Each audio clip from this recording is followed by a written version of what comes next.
नमस्कार, मैं सुमित मंगल उड़ान एकेडमी इंद्रपुरी भोपाल से। और आज हम लोग जिस टॉपिक पे बात करने वाले हैं वो है भारत की सीमा से लगा हुआ एक ऐसा राज्य जो कि चाइना के लगातार होने वाले जो आक्रमण है या लगातार जो उनके क्षेत्रों पर कब्जा करने की जो कहानी अभी चल रही है उस पर आज हम लोग बात करने वाले हैं।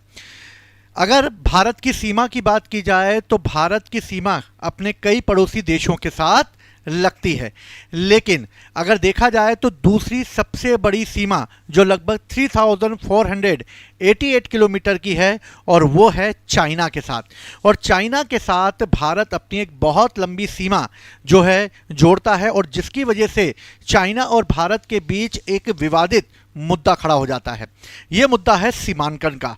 आखिर क्या है ये सीमांकन और इसे क्यों चाइना एक्सेप्ट नहीं कर रहा है, भारत इसे क्यों एक्सेप्ट करता है, और इस तरह 1914 में जो तिब्बत के साथ और चीन के अधिकारियों के साथ जो ब्रिटिश हुकूमत ने एक लाइन खींची थी जिसे इंडियन सेक्रेटरी मैकमोहन के नाम पर मैकमोहन सीमा रखा गया था, उसे आखिर चाइना क्यों नहीं मानता। वर्तमान में चाइना की घुसपैठ अरुणाचल में देखने को मिलती है, लेकिन सिक्किम में भी और लद्दाख में भी लगातार वो इस तरह से हरकतें करता रहता है। लेकिन भारत की आर्मी और भारत का जो मिलिट्री सिस्टम है वो पूरी तरीके से एक्टिव है और साथ ही भारत की खुफिया एजेंसी भी लगातार इस पर अपनी निगरानी रखे हुए है कि चाइना की हरकतें बॉर्डर पर क्या क्या हो रही है। आजकल टेक्नोलॉजी का ज़माना है और सैटेलाइट के आधार पर हम चाइना के एक्टिविटीज़ को भी देख सकते हैं। तो चलिए आज हम लोग इस विवाद को समझने का प्रयास करते हैं कि चाइना और अरुणाचल के बीच में जो विवाद चल रहा है वो क्या है और भारत अरुणाचल के लिए किस तरीके से उसको सिक्योरिटी के रूप में रख रहा है और किस तरीके से अरुणाचल आज भी भारत का अभिन्न अंग है, था और रहेगा। चलिए चालू करते हैं हम लोग इस मुद्दे पर। ठीक है, तो भारत माता की जय आने लगी है। ठीक है, अथर्व सोनी, ओके ठीक है, तो भारत माता की जय। चलिए चालू करते हैं हम लोग इस मुद्दे पर और इस मुद्दे पर जानने का प्रयास करते हैं कि आखिर ये मुद्दा क्या है। देखिए, सबसे महत्वपूर्ण भारत और चीन के बीच जो विवाद है वो विवाद बेसिकली क्या है। सबसे पहले अगर हम बात करें तो दोनों के बीच विवाद की जो जड़ है वो है इन दोनों के बीच साझा होने वाली एक बहुत लंबी लाइन है और इस तरीके से दोनों के बीच तनाव जो है वो चाइना के द्वारा सिर्फ सीमा पर मानसिक रूप से नहीं बल्कि कूटनीतिक रूप से भी जो है वो लगातार हथकंडे अपनाता है, जिसकी वजह से भारत के कई क्षेत्रों पर वो लगातार कब्जा करने का प्रयास करता है, लेकिन इंडियन आर्मी बार बार उन्हें पीछे धकेल देती है। ऐसे मुद्दे कई बार देखने को मिले हैं और इस तरीके से जो ये सीमांकन यानी कि जो बॉर्डर पर भारत की सीमा चाइना से लगती है उसमें अगर देखा जाए तो चाइना ने बार बार भारत की सीमा पर जो है इस तरीके की हरकतें की हैं। जैसे 5 मई को पहली झड़प जो मुख्य रूप से लद्दाख में पेगोंग लेक को लेकर की गई थी और पेगोंग लेक को लेकर जो है वो बार बार जो है चाइना इसे अपने अधिकार क्षेत्र में लेने का प्रयास करता रहा, लेकिन जो है इंडिया ने इसे जो है चाइना को इस एरिया से बाहर कर दिया और पेगोंग लेक पर जो है वो अपने दावे को मजबूती के साथ रखने के लिए और ज़बरदस्ती करने के लिए और भारत को दबाने के लिए असफल रहा। नाकुला सेक्टर सिक्किम में भी इस तरीके का तनाव उसके द्वारा लगातार अपनाया जाता है, जिसकी वजह से ये विवाद खड़ा होता है। और डोकलाम जो कि भूटान की सीमा पर स्थित है और यहाँ पर भी 73 दिन से लगातार जो है वो टकराव चलता रहा, 73 दिन तक। और वर्तमान में अरुणाचल में सिमली जो है वहाँ पर भी ये तनाव हमें देखने को मिल रहा है।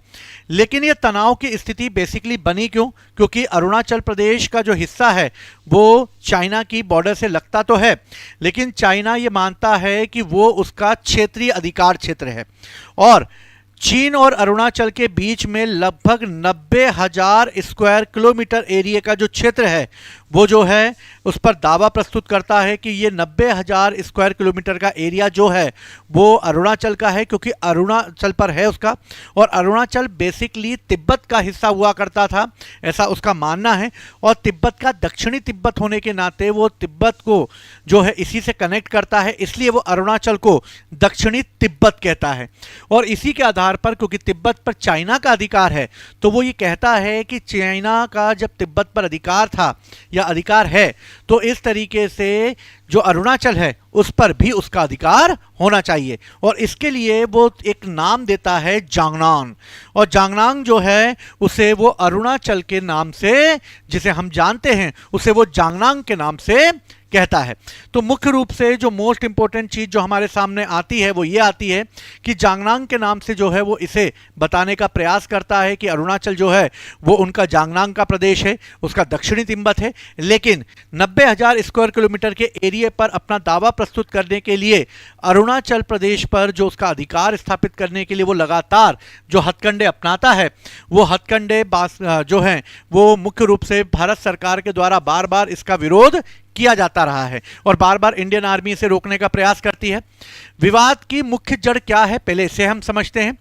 मैकमोहन लाइन, आप देख रहे होंगे कि इस नक्शे पर आपको एक लाइन दिख रही है।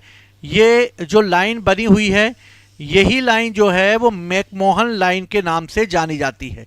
यानी कि यहां तक ये लाइन, फिर सिक्किम पे ये ऊपर वाले हिस्से पर ये लाइन, और फिर ये वाला हिस्सा, और इस तरीके से बीच बीच में वो अलग अलग क्षेत्रों पर अपने दावे प्रस्तुत करता रहता है।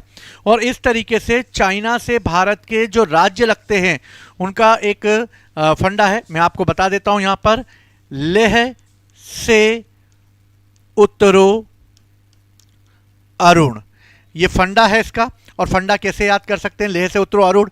मान लो एक अरुण चोंगयुंग उनका एक सेनापति, एक सैनिक है, और अरुण चोंगयुंग जो है वो भारत में घुसने की कोशिश कर रहा है, तो उसको वो क्या बोलेगा, लेह से उतरो अरुण।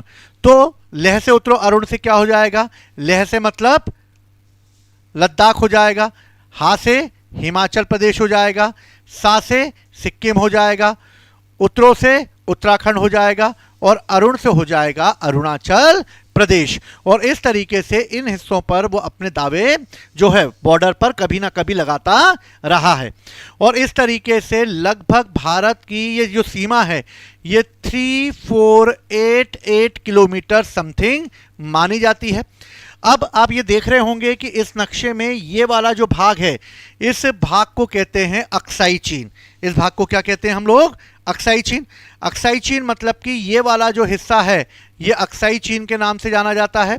और ये जो है वो 1962 में जब भारत और चाइना के बीच वॉर हुआ था तब उसने इस क्षेत्र पर अधिकार कर लिया, और लगभग 37,555 स्क्वायर किलोमीटर एरिया पर ये अपना अधिकार किए हुए है, और इतने वर्ग किलोमीटर पर उसका अधिकार है।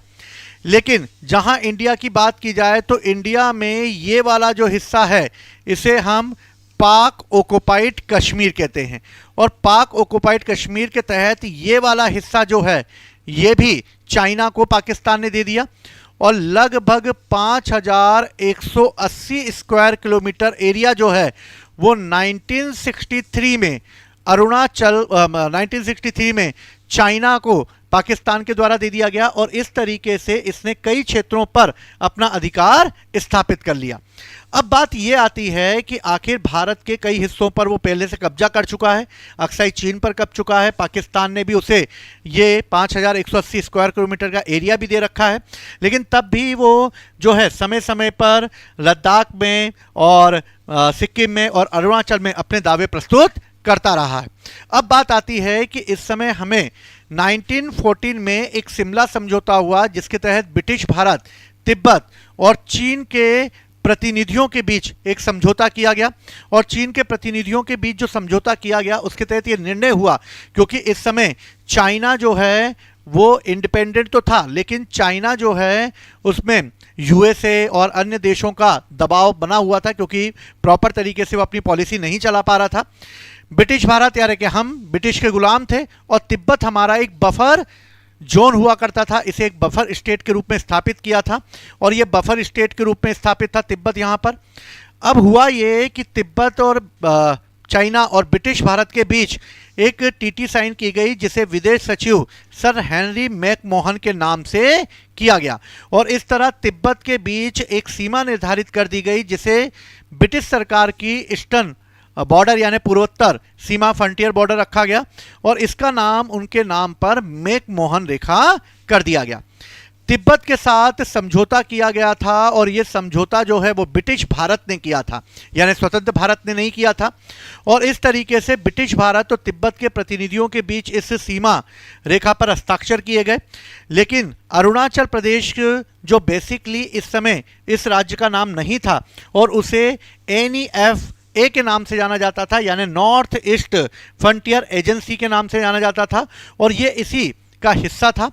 लेकिन जब ये सीमा निर्धारित की गई तो अरुणाचल प्रदेश जो है वो भारत के हिस्से में आया और इस तरह दोनों देशों के बीच इस तरीके का विवाद खड़ा हो गया और इस तरीके से चाइना ने अपना पक्ष रखना चालू किया। इंटरनेशनल लेवल पे भी वो लगातार अपना पक्ष रखता रहा और ये कहता रहा कि अरुणाचल प्रदेश क्योंकि तिब्बत का हिस्सा है और तिब्बत क्योंकि चाइना में आता है इसलिए अरुणाचल भी उसका हिस्सा होगा। अब भैया चाइना है, ये सांप बिच्छू खा खा के अपना पेट भरने वाले लोग हैं, अब इनको भैया भारत जैसे देश में घुसने के लिए कुछ ना कुछ तो प्रपंच लगाने ही पड़ेंगे। और इस तरीके से इनका कहना है कि जो सीमा बनाई गई है वो अवैध है क्योंकि चीन मैकमोहन रेखा को मान्यता नहीं देता। चीन का यह तर्क है कि 1914 में तिब्बत एक स्वतंत्र देश नहीं था, इसलिए उसे किसी अंतर्राष्ट्रीय संधि या सीमा रेखा तय करने का अधिकार नहीं था। तो ठीक है भैया, तिब्बत अभी भी कौन सा उनके स्वतंत्र देश है, तुमने तो जबरदस्ती अधिकार कर रखा है चाइना ने उस पर। दक्षिणी तिब्बत पर वो अपना दावा प्रस्तुत करता है और कहता है कि इस समय जो अरुणाचल प्रदेश है वो तिब्बत का ही दक्षिणी विस्तार था, इसलिए उस पर उसका अधिकार जायज है। ये चाइना का रुख है। लेकिन दूसरी तरफ हम भारत के रुख को जानने का प्रयास करते हैं। भारत कहता है कि वैध और अंतर्राष्ट्रीय सीमा के तहत भारत और मैकमोहन रेखा जिसे कि अंतर्राष्ट्रीय स्तर पर स्वीकार किया गया है, बस चाइना इसे एक्सेप्ट नहीं करता है। तो दोनों देशों के बीच एक आधिकारिक अंतर्राष्ट्रीय सीमा है। हम आपके क्षेत्र में नहीं जाएंगे, आप हमारे क्षेत्र में मत आना।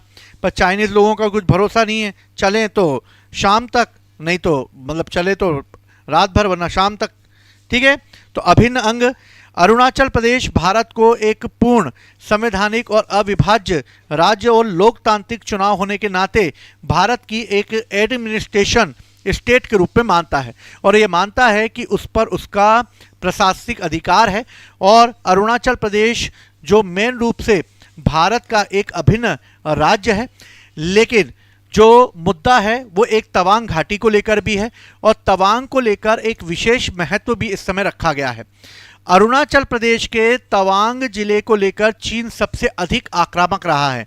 इसके पीछे दो कारण हैं। पहला कारण सांस्कृतिक और धार्मिक। तवांग में एशिया का सबसे बड़ा मोनेस्ट्री है, यानी बौद्ध मठ है, जिसे तवांग घाटी में माना जाता है सबसे बड़ी मोनेस्ट्री वहां पर है। ठीक है, और तवांग में ही छठे दलाई लामा का जन्म हुआ था। ये ऐसा भी इस समय माना जाता है क्योंकि दलाई लामा जन्म लेते हैं, जो अभी प्रेजेंट में दलाई लामा हैं वो भारत में रहते हैं, यानी धर्मशाला में रहते हैं। और इस तरीके से दलाई लामा जो हैं छठे नंबर के, उनका मानना है कि ये तवांग में ही इनका जन्म स्थान था। और तिब्बती बौद्ध धर्म में तवांग को बहुत ही आध्यात्मिक स्थान दिया गया है, महत्वपूर्ण स्थान दिया गया है, क्योंकि यहाँ पर दलाई लामा का जन्म हुआ है, जो कि मुख्य रूप से एक बोधिसत्व माने गए हैं। बौद्ध धर्म के अनुसार महात्मा बुद्ध के जाने के बाद बौद्ध धर्म को आगे बढ़ाने का काम जो है वो बोधिसत्वों को दिया गया, जो समय समय पर जन्म लेते हैं और उन लोगों को मोक्ष का मार्ग दिलाते हैं जो मोक्ष प्राप्त करना चाहते हैं।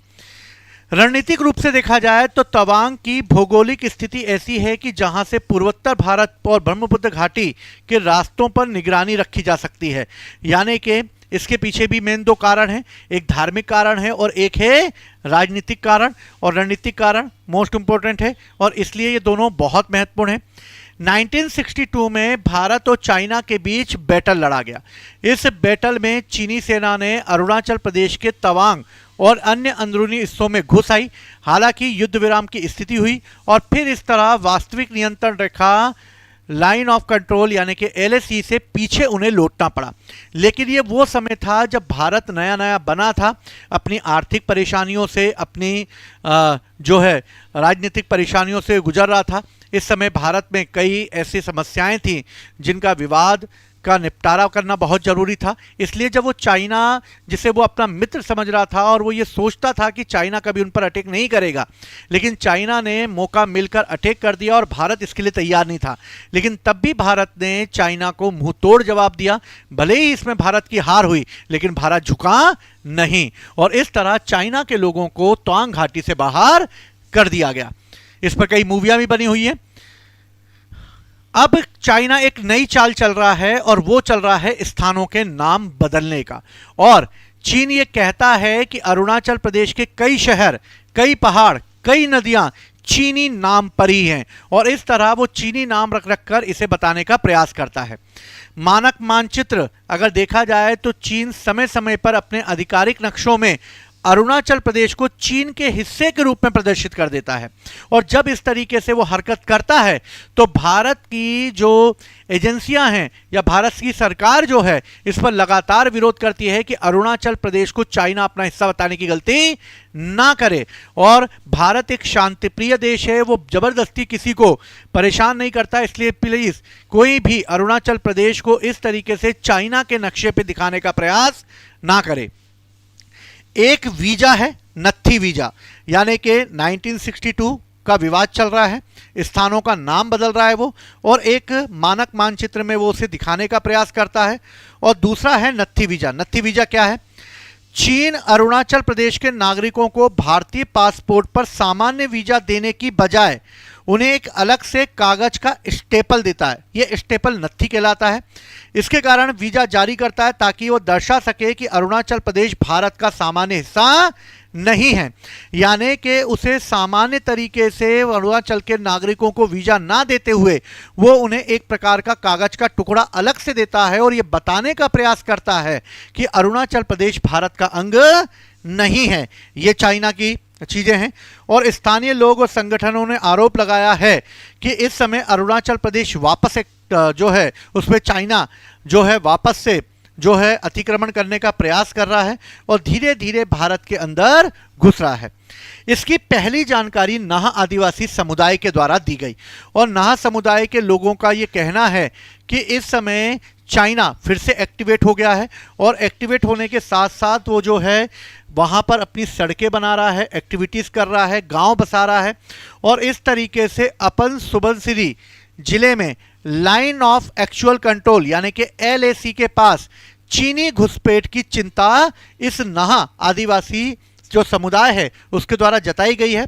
और पीपुल्स लिबरेशन आर्मी ने पिछले 6 सालों में उनके पारंपरिक चारागाह, शिकार, खेती करने वाले इलाके पर बड़े हिस्से पर कब्जा कर लिया है। ओइंग, पानियार, मारपान, पोटांग और डिडिंगटोंग जो 2020 तक पारंपरिक रूप से नाहा समुदाय के नियंत्रण में थे, अब वो धीरे धीरे चाइना के नियंत्रण में चले गए हैं। यानी कि चाइना के इस तरीके से भारत के कुछ हिस्सों पर अधिकार कर लेने की वर्तमान में जो हम घटना देख रहे हैं वो नाहा समुदाय के द्वारा उठाई गई है और उनका ये कहना है कि उनके जो पैतृक क्षेत्र थे वहाँ पर चाइना ने धीरे धीरे कब्जा कर लिया है। और इस तरीके से दोनों सेनाओं के बीच लगभग 1100 से अधिक जमीनी स्तर पर बातचीत लगातार भारत ने की, लेकिन नतीजा ये रहा कि चाइना कभी भी अपनी बात पर अडिग नहीं रहा और इस तरह अरुणाचल प्रदेश में चीन की जो कब्जे की खबरें आती रहीं वो खबरें कैसी रहीं। चीन ने भारत की सीमा पर 4.5 किलोमीटर अंदर तक एक गांव बसा लिया है। ये एक बहुत ही दिक्कत वाला मुद्दा है कि 4.5 किलोमीटर अंदर तक जो बिछाया गया है मुद्दा वो क्या है और 4.5 किलोमीटर तक अंदर वो इंटर हो चुका है। तो मुख्य रूप से अगर देखा जाए तो 4.5 किलोमीटर तक उसने अपने आप को यहाँ पर इस्टेब्लिश कर लिया है। ठीक है, यानी 4 किलोमीटर तक वो अंदर आ गया है और 4 किलोमीटर तक अंदर आ गया यानी कि एक बहुत बड़े एरिया पर उसने अधिकार कर लिया है।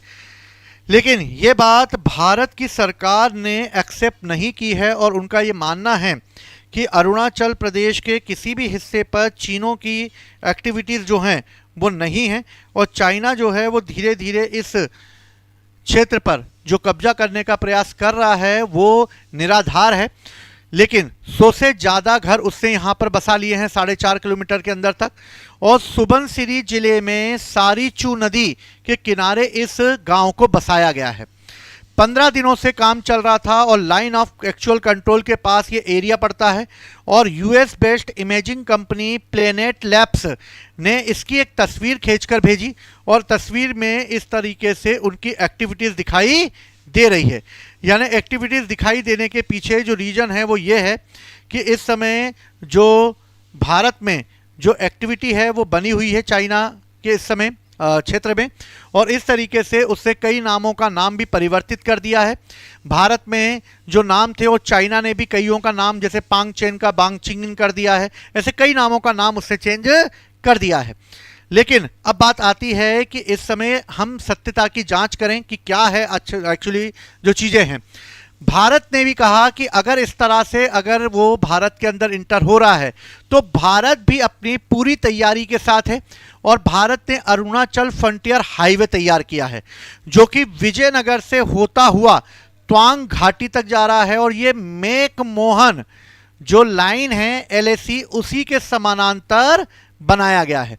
और ये इस तरह से बनाया गया है कि इस क्षेत्र पर वो निगरानी रख सके, लेकिन ये पहाड़ी इलाका है इसलिए चाइना कभी कभी थोड़ा सा अगर अंदर आकर अपने गांव बसा रहा है तो ये भारत के लिए दिक्कतदायक काम है, और भारत की जो आर्मी है वो लगातार इस पर नज़र रखी हुई है। अरुणाचल फ्रंटियर हाईवे जो NH 913 के नाम से जाना जाता है, जो लगभग 1748 किलोमीटर लंबा है, बोमडीला से विजयनगर तक इसे बनाया गया है, यानी त्वांग घाटी जो है वहां पर पड़ती है। 40,000 करोड़ रुपए की लागत से भारत इसे बना रहा है, और 2029 तक इसे बनाने का लक्ष्य रखा गया है। इसके अलावा 2178 किलोमीटर लंबा 6 कनेक्टिंग कॉरिडोर इसे मौजूदा ट्रांस अरुणाचल हाईवे के रूप में तब्दील किया जाएगा, और ईस्ट वेस्ट इंडस्ट्रियल कॉरिडोर भी बनाया जाएगा। यानी कि एक बहुत बड़े एरिया में भारत अरुणाचल प्रदेश को सिक्योर कर रहा है, और इस तरीके से Arunachal frontier highway, trans Arunachal highway और ईस्ट वेस्ट इंडस्ट्रियल कॉरिडोर बनाकर वो भारत में अरुणाचल की सीमा को एक सुरक्षित मोड़ पर बनाने का प्रयास कर रहा है। आखिर ये लाइन का बनाना और इस सड़क का निर्माण करना चाइना के द्वारा जो सड़क बनाई जा रही है उसके मुकाबले, और चाइना जिस तरीके से ऑक्युपाइड करने की सोच रहा है उसके लिए भारत का ये करारा जवाब है। साथ ही इस समय मुख्य रूप से वाइब्रेट विलेजेस प्रोग्राम भी भारत ने चलाया है। इसका मकसद है दूर दराज के सीमावर्ती इलाकों में बसे गांव का विकास करना। ऐसा नहीं है कि भारत जो है वो सिर्फ इसे लाइन को बना रहा है, बल्कि दूर दराज के गांव को भी डेवलप करने का वो लगातार प्रयास कर रहा है, और इसके लिए वो वाइब्रेंट विलेजेस प्रोग्राम VVP चला रहा है, जिसके तहत वहां के लोगों के पलायन को रोका जा सके। साथ ही ये 2 चरणों में होगा। पहले चरण में 5 सीमावर्ती राज्यों में 662 गांवों को इसमें शामिल किया जाएगा। 4,800 करोड़ रुपए के बजट के साथ इसे तैयार किया गया है। दूसरे चरण में 2028-29 तक लगभग 6,839 करोड़ रुपए का बजट रखा गया है, जिससे इन राज्यों की सीमा को मजबूत किया जा सके। खास तौर पर अरुणाचल में 122 सीमावर्ती गांव तक फीडर सड़कें 2,205 करोड़ रुपए की लागत से बनाई जा चुकी हैं। यानी कि भारत नजर रखा हुआ है, भारत सड़कें बना रहा है, और भारत ये बताने का प्रयास कर रहा है कि अरुणाचल प्रदेश भारत से अलग नहीं है, वो भारत का ही हिस्सा है, और कोई भी दूसरा मुल्क अगर भारत के किसी क्षेत्र पर अपना दावा प्रस्तुत करता है तो भारत उसका मुंहतोड़ जवाब देने को तैयार है। और इस तरीके से भारत के द्वारा इस तरीके से जो सड़कें बनाई जा रही हैं, जो सड़क और टनल कनेक्टिविटी तैयार की जा रही है, उसमें बॉर्डर रोड्स ऑर्गेनाइजेशन के द्वारा एक और टनल बनाई गई है जिसका नाम है सेला टनल। सेना टनल जो है वो ऐसी परियोजना है जो तवांग को हर मौसम में जोड़ने के लिए सैन्य और नागरिक सुरक्षा सुनिश्चित करती है। यानी मिलिट्री कभी भी कहीं भी जो है वो अरुणाचल में जा सकती है और अरुणाचल में जाकर जो है वहां पर अगर चाइना कोई अगर ऐसी गलत गतिविधि करता है तो इस तरह के टनल से 12 महीने तक अरुणाचल को सुरक्षित रखा जा सकता है। सैन्य तैनाती, सुरक्षा बलों ने गश्त और निगरानी तकनीक के द्वारा जो ड्रोन, रडार और एयरबेस हैं उससे उन्नत कर लिया है। और इस तरह भारत ने जारी किया है अरुणाचल प्रदेश का एक नया मानचित्र।